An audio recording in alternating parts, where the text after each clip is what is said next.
네, 오늘 사순절 세 번째 주일을 맞이했습니다. 지금 현재 우리나라도 그렇고 세계 정세를 보아도 우리가 기도에서 들었듯이 굉장한 분열과 혐오 그리고 서로를 향한 악마화가 그 어느 때보다도 도를 지나치고 있는 그런 때. 그래서 올해의 저희 마음의 봄이 유독 더디 오는 것만 같은 때입니다. 이스라엘과 하마스가 지난 1월 19일에 휴전 협정을 합의했었죠. 그리고 나서 42일 정도 동안은 교전을 하지 않다가 다음 휴전 논의를 하고 있는 와중에 인질 석방 계획에서부터 여러 가지 갈등이 다시 증폭되면서 결국 휴전을 연장하는 그 논의에 실패했습니다. 그리고 나서 2달 만에 휴전이 이루어진 지 2달 만에 며칠 전이죠. 이스라엘이 가자지구에서 지상전을 재개했습니다. 그렇게 된 지 지금 사흘 지났는데요. 그 사흘 동안 사망자는 500명을 넘고서고 있습니다.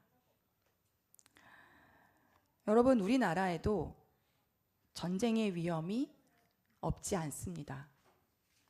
지금의 사태가 하루빨리 종식되고 모든 것이 제자리로 되돌아가야 하는 이유가 바로 그렇습니다. 오늘 우리가 이런 상황 속에 살면서 오늘 우리가 한 백부장의 이야기를 함께 들어보고자 합니다. 오늘 마태복음의 본문에서 예수님은 그에게 굉장한 칭찬을 하고 있습니다. 뭐라고 하셨냐면, 나는 지금까지 이스라엘 사람 가운데서 아무에게서도 이런 믿음을 본 일이 없다. 최고의 믿음이라고 하는 그 찬사를 보내신 거예요. 예수님이 이 백부장을 이토록 이렇게까지 칭찬하신 이유가 뭘까요? 그리고 예수님이 말씀하셨다는 이 믿음의 내용은 또 무엇일까요? 5절에 본문에 시작하면서 예수님이 가버나움에 들어가셨다라고 되어 있습니다.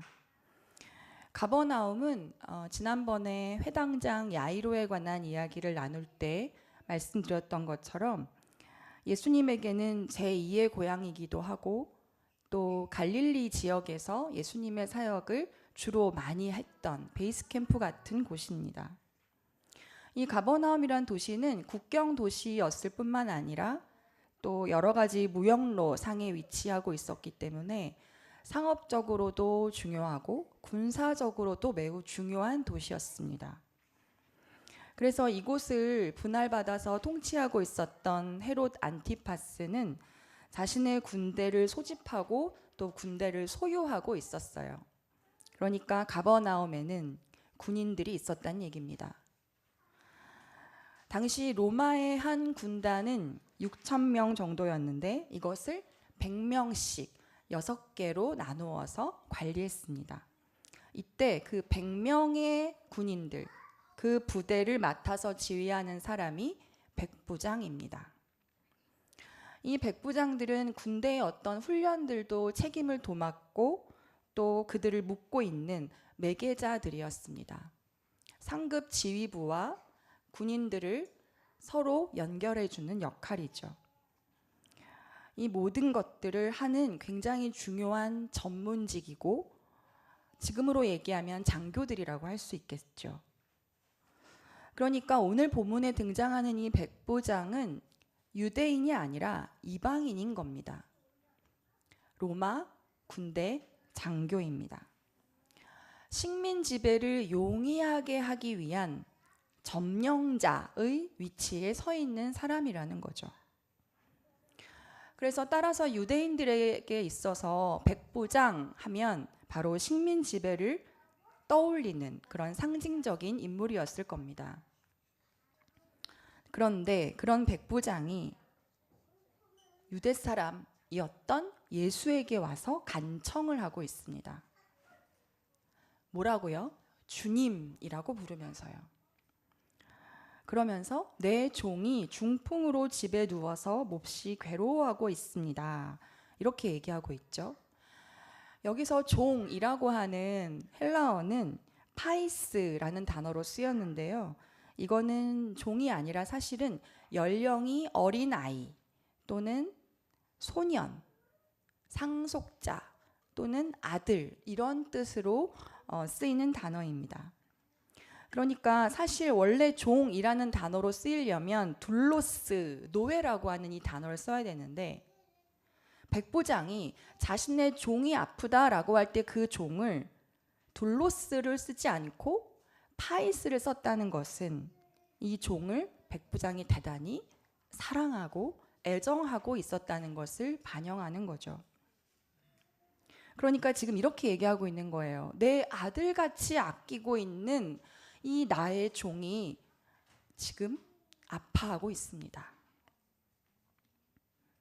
여러분, 이거는 당시 상황으로 볼 때는 굉장히 놀라운 이야기입니다. 군대에 있는 사람이죠. 상하 계급이 굉장히 분명한 로마의 장교가 예수님을 주님이라고 부르는 것. 그뿐만이 아니라 자신의 종을 아들 같다. 이렇게 사랑한다. 그 종이 아파서 내가 이 종이 나았으면 좋겠다라고 요청하고 있는 것. 이것은 굉장히 특이한 일이라고 볼 수 있습니다. 여러분, 그동안 많은 사람들이 예수님에게 와서 고쳐주십시오라는 요청을 많이 했는데요. 자기 가족이나 아니면 자기 친척이나 아니면 자기 자신을 고쳐달라고 얘기했지 자신의 종을 고쳐달라고 말한 사람은 한 번도 없었습니다. 오늘 이 이야기의 평행 본문, 그러니까 이 이야기의 똑같은 이야기가 다른 복음서에도 있는데요. 그 복음서를 좀 찾아보면서 이 백부장이 어떤 사람인가를 좀 더 살펴봤으면 좋겠습니다. 누가복음 7장 2절입니다.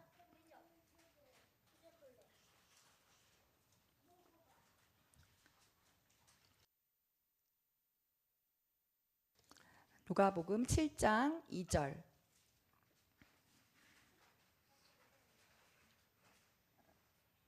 네, 함께 읽어보겠습니다. 시작.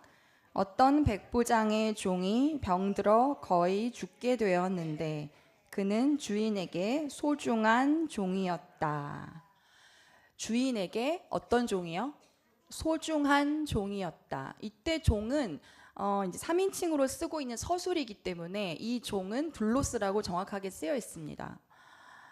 주인이라는 단어와 이 종이라는 둘로스라는 이 단어 사이에 소중한이라고 하는 형용사가 들어가는 것 진짜로 매우 극적이고 모순적입니다. 게다가요, 여러분 이 소중한이라고 하는 이 뜻, 이 단어의 원래 어원이 아래에서 위로 올려다보면서 품는 감정이라고 돼 있어요. 아래에서 위로 올려다보는, 그래서 갖게 되는 감정이래요. 이 말은 뭘까요? 백부장이 그 종에게 대했던 그 처사, 모든 것들이 단지 윗사람이 아랫사람에게 잘해주는 정도? 그런 소극적인 사랑의 차원이 아니라 굉장히 자신을 오히려 낮추어서 섬기는 자세로 그 종을 대했다는 뜻이에요. 이 오늘 누가복음에서는요, 백부장이 직접 오지 않습니다. 그래서 유대 사람들의 장로들을 보내서 간청하게 해달라고 부탁을 하거든요. 그 밑에 보시면 누가복음 7장 4절에서 5절은 같이 한번 읽어보겠습니다. 그 장로들이 예수님께 뭐라고 하는지 4절에서 5절 함께 읽겠습니다. 시작. 그들이 예수께로 와서 간곡히 탄원하기를 그는 선생님에게서 은혜를 받을 만한 사람입니다. 그는 우리 민족을 사랑하는 사람이고 우리에게 회당을 지어 주었습니다 하였다. 장로들이 그렇게 예수님께 얘기할 정도로 식민 지배의 상징이었던 그 로마 군대의 백부장이 우리 민족을 사랑했습니다. 이때 여러분 사랑했다는 것의 사랑은 아가페적인 사랑을 얘기해요. 신적 차원의 사랑을 표현합니다. 조건 없이 이 사람이 헌신적으로 우리를 사랑했습니다. 그런 뜻이에요. 여러분, 이 백부장은 로마 장교였지만 정말로 흔치 않게 유대인들과 친밀한 관계를 맺고 있었고 또 회당까지 지어준 것을 볼 때 그가 이미 하나님을 알고 하나님을 믿고 있었던 사람이었다는 것을 알 수 있습니다.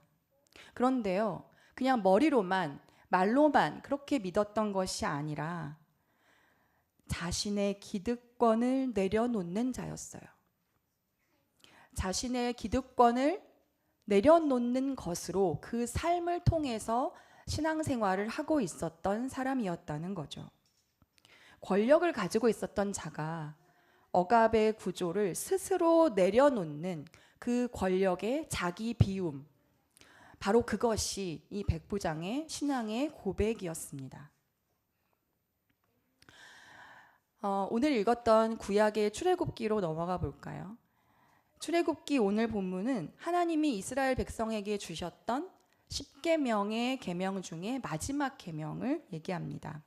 같이 한번 읽어보겠습니다. 출애굽기 20장 17절의 말씀입니다. 시작. 너희 이웃의 집을 탐내지 못한다. 너희 이웃의 아내나 남종이나 여종이나 소나 나귀나 할 것 없이 너희 이웃의 소유는 어떤 것도 탐내지 못한다. 자, 이 모든 것들을 탐내지 마라, 탐내지 못한다 라고 되어 있는데요. 여러분, 이 말씀에 따르면 종은 주인의 뭐예요? 소유입니다. 네 이웃의 소유는 그 어떤 것도 탐내지 마. 그 소유에 종이 들어가고 있다는 거예요. 더군다나 여러분, 주인이 로마 제국의 장교잖아요. 종은 고통을 당하든지 그가 죽든지 아무런 문제가 되지 않았습니다. 당시 노예는요, 살아있는 도구였어요. 물건에 지나지 않았습니다. 그 어떤 권리도 없었고 또 자신을 보호할 수 있는 그 장치도 하나도 없었습니다. 로마의 어떤 저술가는 이런 글을 쓴 적이 있어요. 농업에 대한 글을 쓰면서 농업의 도구를 세 개라고 얘기했습니다. 언어를 가진 도구, 언어가 없는 도구, 소리가 없는 도구. 이 세 가지인데요. 언어가 있는 도구, 언어를 가진 도구는 누구겠어요? 노예죠. 사람입니다. 언어가 없는 도구는 누구겠어요? 가축이죠. 소리 없는 도구라는 것은 그냥 운반, 수레들을 얘기하는 겁니다. 이런 비참한 구절을 썼습니다. 또 다른 로마의 저술가는 농장을 맡고 있는 사람들에게 충고하면서 가축도 가서 팔고 남아 돌아가는 기름도 팔고 하면서 너의 형편을 도울 때 병든 노예도 팔아라, 이렇게 되어 있어요. 병든 노예라는 존재는 빨리 팔아 버려야 하는 존재라는 뜻이죠. 이러한 시대에 백부장은 자기 노예를 아주 소중한 아들 같은 상속자 같은 종이라고 표현하고 있습니다. 여러분, 예수님이 백부장에게 포착했던 건 바로 이것입니다. 백부장의 이런 마음과 태도를 예수님은 발견하셨습니다. 소유물의 종을 사람으로 대하는 것이죠. 단순한 도구가 아니라 함께 살아가는 존재로 여기는 거예요. 완전한 타자를 나의 이웃 또는 나의 가족으로 받아들이는 겁니다. 바로 권력을 내려놓고 그 권력을 자신이 내려놓고 신분 질서를 넘어서서 인간을 존엄하게 대하는 그 태도, 예수님은 이것을 보셨습니다. 그리고 나서 그래서 예수님이 이렇게 말씀하시죠. 내가 가서 고쳐주마. 그랬더니 백부장이 좋아요. 그러면 같이 갑시다. 라고 하지 않고 주님, 나는 주님을 모셔드릴 만한 자격이 없습니다. 내 집으로 모실 만한 자격이 없습니다. 이렇게 얘기해요. 권력의 자기 비움의 길, 그 길을 갔던 백부장이 할 수 있는 겸손의 태도입니다. 또한 동시에 당신은 유대인들이 이방인의 집에 갈 수 있어요, 없어요? 금지예요. 갈 수 없어요. 유대인이 이방인과 함께 식사를 할 수도 없습니다.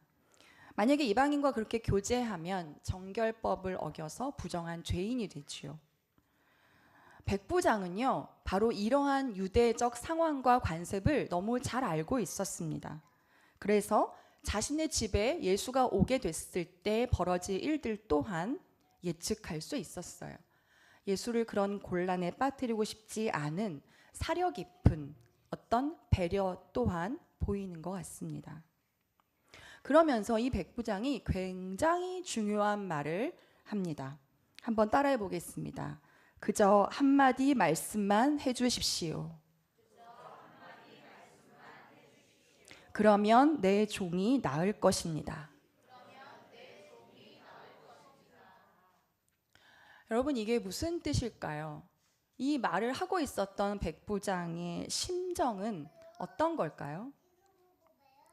그냥 지푸라기라도 잡고자, 뭔진 모르겠지만 지푸라기라도 잡고자 그냥 한마디 말이라도, 어떤 말이라도 좋으니 한마디 말이라도 해달라는 걸까요? 너무 불안한 마음에서 어떻게 하면 좋을지 모르겠으니 어떤 말 한마디라도 그렇게 해달라고 지금 애원하고 있는 걸까요? 여러분, 그렇지 않습니다. 오늘 백부장의 이 말은 오히려 우리 집에 갈 필요가 없이 여기서 당신의 말씀 한마디면 된다는 뜻입니다.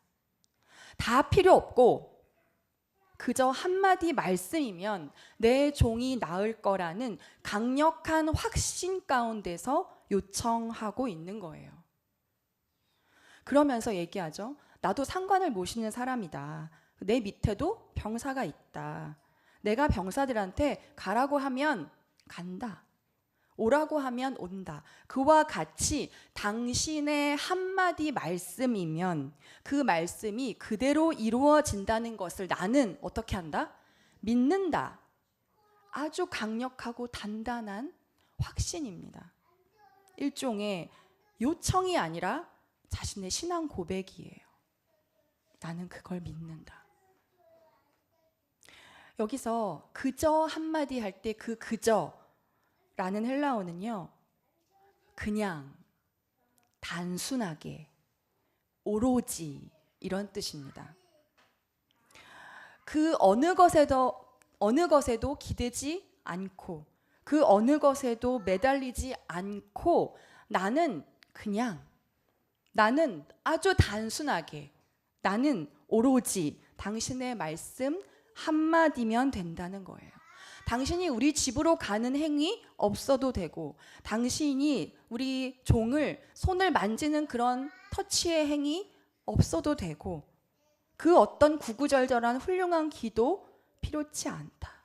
오로지 말씀 한마디면 족하다는 거예요. 그 어떤 주술적인 요구도 없습니다.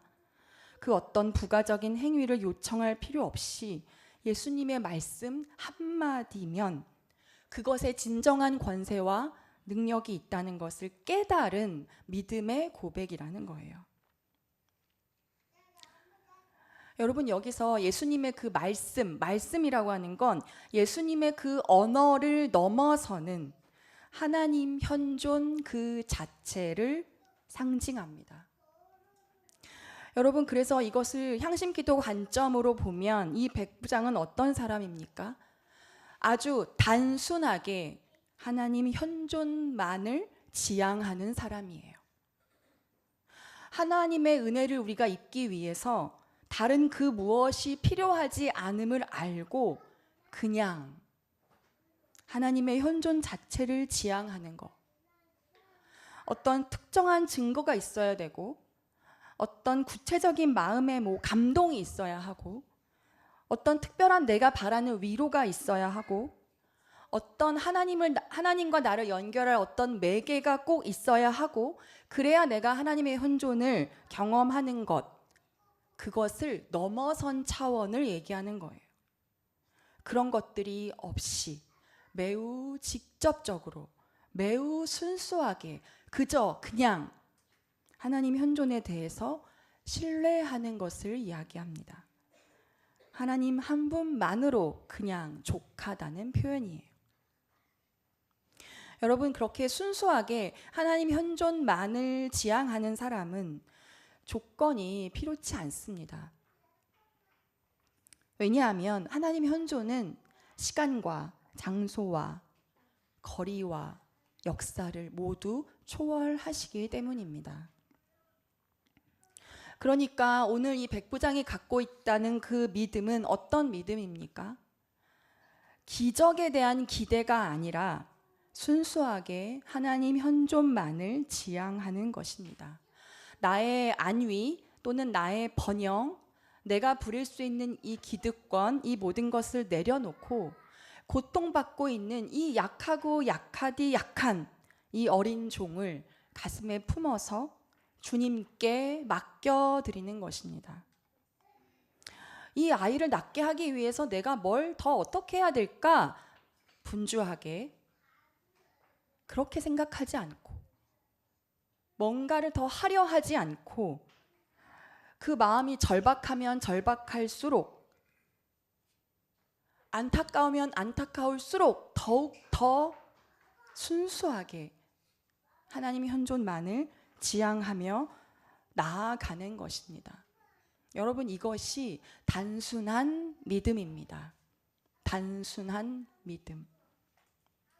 나의 힘은 작아지고 하나님의 힘이 커지도록 내어 맡기는 것. 하나님의 현존이 약자를 일으킬 것임을, 하나님의 활동이 억압받는 자들을 자유케 할 것임을 그냥 오로지 믿는 것입니다. 이것이 바로 그저 한마디 말씀만에 담겨져 있는 의미입니다. 예수님께서 이 말을 들으시고 놀랍게 여기셨어요. 그런데 여러분, 복음서에서 예수님이 놀랍게 여겼던 적이 이때 말고 딱 한 번 더 있습니다. 한번 찾아보겠습니다. 마가복음 6장 1절입니다. 마가복음 6장 1절.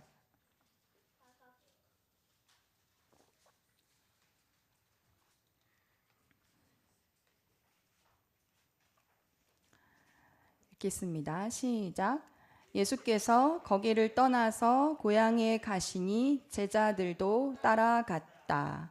그러니까 예수님이 고향에 가셨어요. 유대인들을 만나신 거예요. 그러면서 쭉 가르치셨는데 6절을 읽어보겠습니다. 6절. 시작. 그리고 그들이 믿지 않는 것에 놀라셨다. 자, 뭐에 놀랐다고요? 믿지 않는 것에 놀라셨습니다.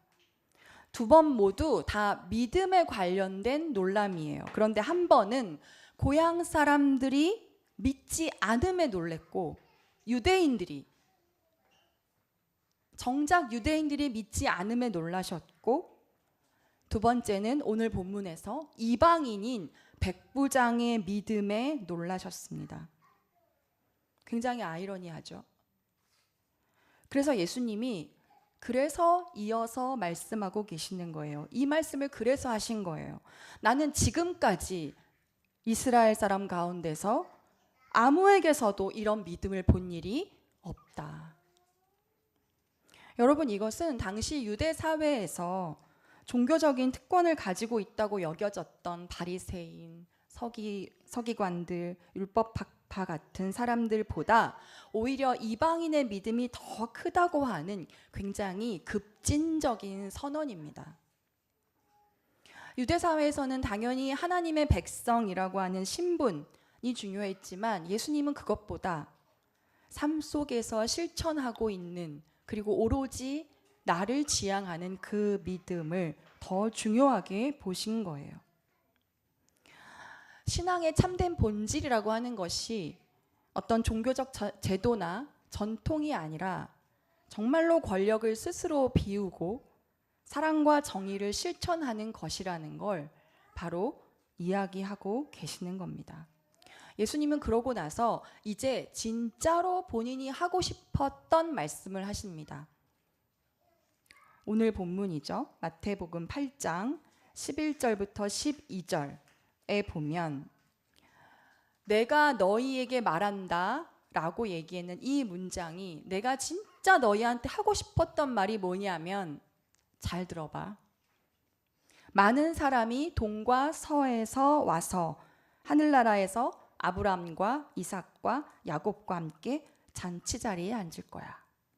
그러나 이 나라의 시민들은 바깥 어두운 데로 쫓겨나서 거기서 울며 이를 갈 것이다. 여러분, 많은 사람이 동과 서에서 온다는 거는 뭐예요? 아프리카에서도 오고, 저기 유럽에서도 오고, 아시아에서도 오고, 많은 이방인들이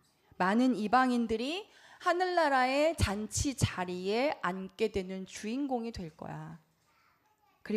그런데 이 나라의 시민들이라는 건 다른 말로 얘기하면 본래 그 나라를 소유하기로 했었던 자들, 본래 그 나라를 소유하기로 운명 지어졌었던 바로 너희들 같은 그 유대인들은 어두운 데로 쫓겨나서 울며 이를 갈 것이라는 거죠. 유대인인 우리가 구원을 받을 것이다 라고 생각했던 그 유대인들의 모든 사고방식을 예수님은 뒤집으셨어요. 하나님 나라의 경계는 그렇게 있는 게 아니다. 그 모든 경계를 허무셨습니다. 즉 오늘 마태복음 이 본문은요, 진정한 믿음의 어떤 표본으로 유대인이 아닌 이방인 백부장이라고 하는 사람이 등장함으로써 단순히 한 사람을 치유했다는 그 기적 이야기를 넘어서서 당시에 만연했던 사회문화적이고 종교적이었던 그 상황과 모든 것들을, 그 율법을, 그 기준을 다 완전히 반전시키는 이야기인 것입니다. 하늘나라의 잔치 자리가 우리 유대인의 것이다 라고 너무나 당연시해왔던 절대적 진리처럼 여겨졌던, 그리고 반대로 비유대인을 향해서는 배제와 차별이 바로 신적인 질서라고 믿었던 그 시대 속에서 유대인과 비유대인의 그 경계를 넘어서서, 또 주인과 종의 경계를 넘어서서, 나와 타자의 경계를 넘어서서 하나님 나라가 새롭게 펼쳐짐을 보여주고 있는 거예요. 그렇게 처음 된 자가 나중된다. 나중된 자가 먼저 될 수 있다. 여러분, 우리가 아까 읽었던 출애굽기 10계명 있죠? 여러분 그거 읽으면서 뭐가 이상한 게 없으셨나요? 한번 다시 찾아서 읽어볼까요? 출애굽기 20장 17절 다시 읽어보겠습니다. 시작. 너희 이웃의 집을 탐내지 못한다. 너희 이웃의 아내나 남종이나 여종이나 소나 낙이나 할 것 없이 너희 이웃의 소유는 어떤 것도 탐내지 못한다. 뭐가 이상한가요? 이상한 거 없으세요? 집, 아내, 남종, 여종, 소, 나귀. 뭐가 빠져 있어요? 남편은 왜 없어요, 여러분? 그러면 이웃의 남편은 탐내도 된다는 걸까요? 여러분, 이건 뭘 뜻하죠? 성서의 보편적인 청중이 남성이라는 걸 드러내는 거예요. 누구 중심적으로 쓰였어요? 남성 중심적으로 쓰였다는 거예요. 아내를 탐내지 말라, 이 말은 그러면 아내를 인간으로서 존중하라는 그런 뜻일까요? 아내도 뭐예요? 소유예요. 물건이에요. 종과 똑같이. 여러분, 당시 성서의 가부장제, 남성 중심적인 가부장제가 하나님께 부여받은 제도라고 믿었던 사람들이 성서의 저자였어요. 그걸 너무나 여실히 보여주고 있어요. 성인, 남성, 유대인, 성전 체제와 가까운 사람들만 구원받고 하나님과 가까워요. 그렇게 그것이 너무나 보편적이라고 진리라고 믿고 있었던 바로 그 시대에 예수님은요, 이방인, 여성, 죄인, 장애인 등과 함께 하시며 서로 사랑해라, 이렇게 말씀하셨어요. 예수님이 밥 먹는 걸 좋아하셨다고 했죠. 그냥 밥 먹는 게 중요한 게 아니고 누구와 밥을 먹느냐가 너무나 중요했어요. 밥을 먹을 때마다 차별이 이루어졌었던 그 시대에 그 일상적인 모든 차별을 겪어야 했던 그 밥상에서 그 차별을 저항하시려고 밥 먹는 거예요. 누구와? 이방인과 여성인과 죄인과 장애인들과. 여러분, 이것이 얼마나 전복적이고 체제 전환적인 말씀인가요? 여러분, 하나님의 나라는 민족, 신분, 계층, 성별, 성적 지향, 이념에 따라서 배제되는 것이 아니라 경계를 넘어서 모두를 환대하는 공동체입니다. 그래서 여러분, 억압의 구조를 변화시키는 것이야말로 참된 신앙의 길이에요. 참된 신앙의 실천이에요. 혐오와 차별의 하나님은 없습니다. 현재 우리나라에 벌어지고 있는 이 엄청난 혐오와 분열과 갈등의 폭발 앞에서 어디서부터 무엇이 잘못되었을까? 우리는 역사 속에서 무엇을 놓치고 있었던 것일까? 묻지 않을 수 없습니다. 우리가 이 아픔을 반복하지 않으려면, 이 상처가 더 커지지 않게 하려면 우리는 무엇을 되돌아봐야 할까? 과거가 현재를 다시 도울 수 있도록 우리는 과거에 무엇을 기억해야 할까요? 어쩌면 고려인 이야기가 바로 그 뿌리 그리고 그 시작일 수 있겠다 싶습니다. 조국의 독립을 외치면서 연해주에 집결했던 20만 동포들이 있었죠. 그리고 그 후손들이 현재 우리나라 재외 동포들 중에서 가장 소외되어 있는 사람들, 가장 오랫동안 이 땅과 단절되어 있었던 고려인이라고 하는 사실은 참 우리를 부끄럽게 만듭니다. 스탈린의 정책으로 그들이 쫓겨나듯이 고향을 떠나서 그렇게 황무지에 완전히 내동댕이 쳐져도 토구를 파서 추위를 견뎠고, 또 역사의 소용돌이 속에서도 끈질긴 생명력으로 챙겨갔던 그 씨앗들로 농사를 지으며 살아남은 사람들입니다. 그들이 그렇게 강제이주 당했을 때에 화물칸에 실려서 거기는 화장실도 없었고 먹을 것도 주지 않았습니다. 6,000km를 달리는 한 달의 시간 동안 잠깐 서면 뛰어내려서 볼일을 보고 흙을 먹고 그러다 기차를 놓치고, 그렇게 많은 사람들과 짐짝처럼 뒤섞여서 배설물과 함께 한 달을 버텨야 하는 그 시간들을 살아남은 사람들입니다. 그 중에 여성들과 어린아이, 노인들은 거의 대부분 많이 사망을 했죠.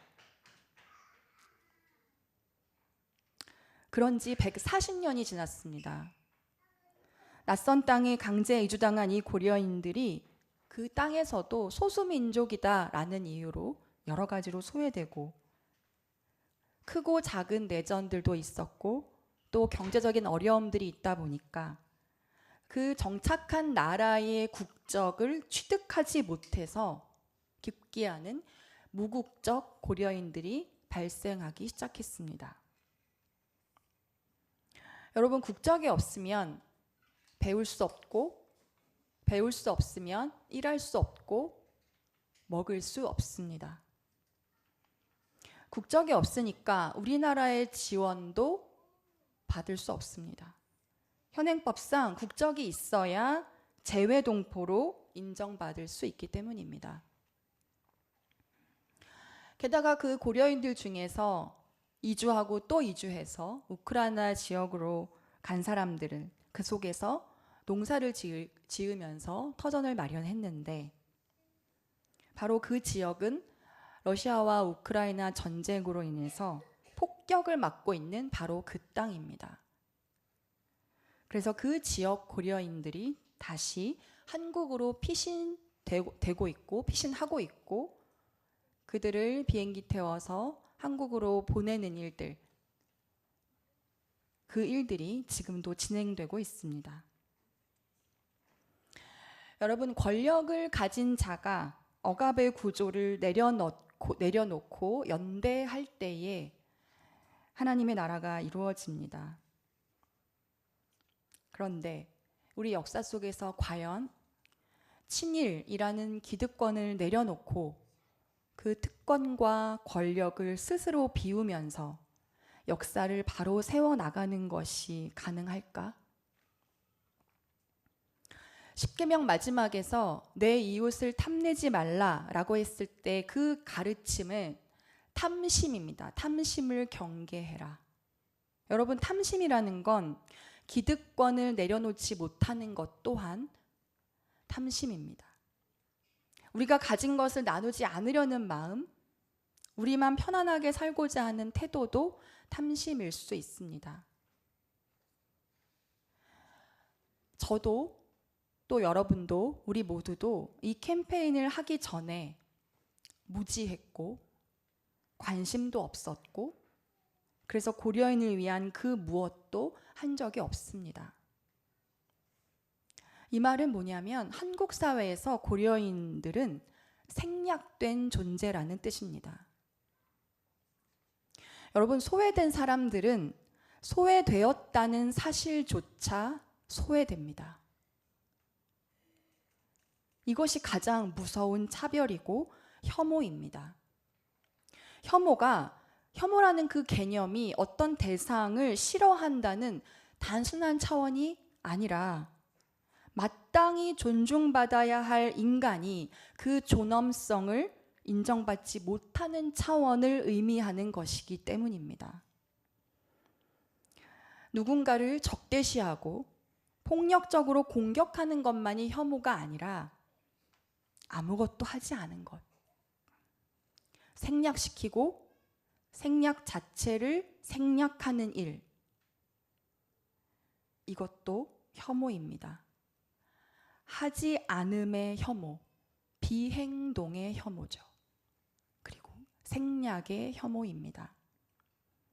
그래서 우리 또한 알게 모르게 누군가를 차별하고 혐오하고 있었을 수 있습니다.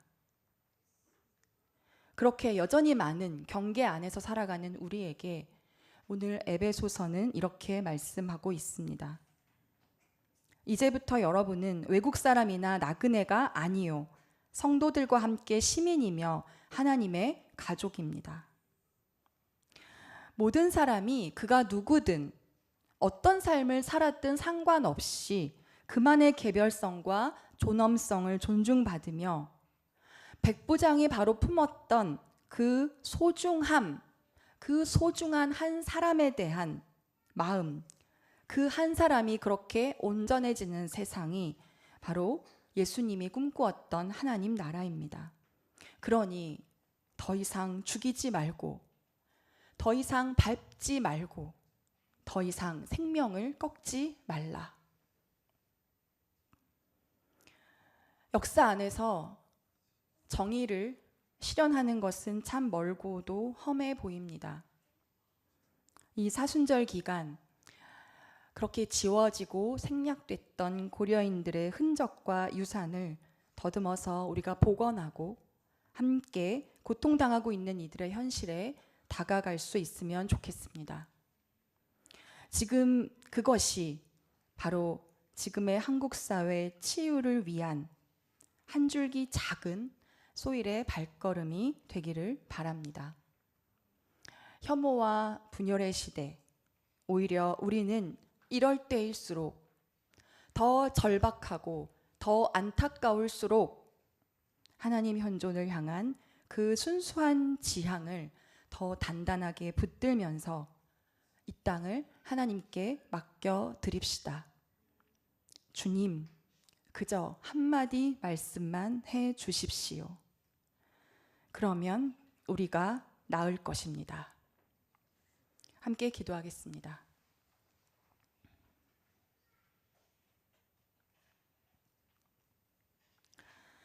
자비하신 하나님, 권력을 내려놓고 신분을 뛰어넘어 한 사람을 소중히 대한 백부장의 마음과 그저 한마디 말씀이면 족하다는 그의 단순한 믿음이 우리의 여정이 되게 하여 주시옵소서. 우리 안에 지워지고 생략된 이들을 회복하고 경계를 넘어서 배제와 차별 없는 세상을 만들어 가도록 인도하여 주시옵소서.